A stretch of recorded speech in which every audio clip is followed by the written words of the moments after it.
Want to build your first SAP AI model but confused between SAP AI Core, SAP Generative AI Hub, and SAP AI Launchpad? In this video, I'll explain the complete SAP AI architecture step by step in the simplest way possible.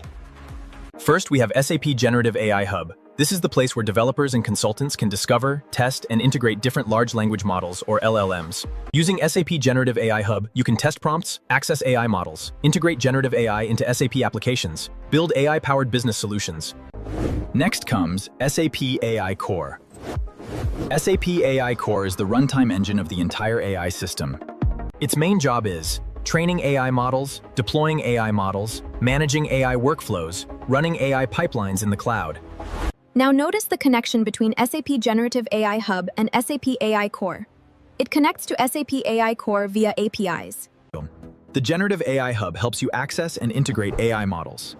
So together, AI Hub provides model access.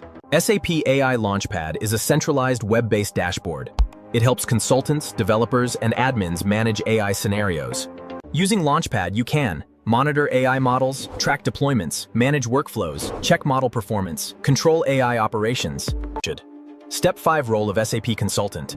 The SAP Consultant uses SAP AI Launchpad to manage AI projects, monitor models. SAP AI Hub lets you access AI models. SAP AI Core helps you run and deploy them.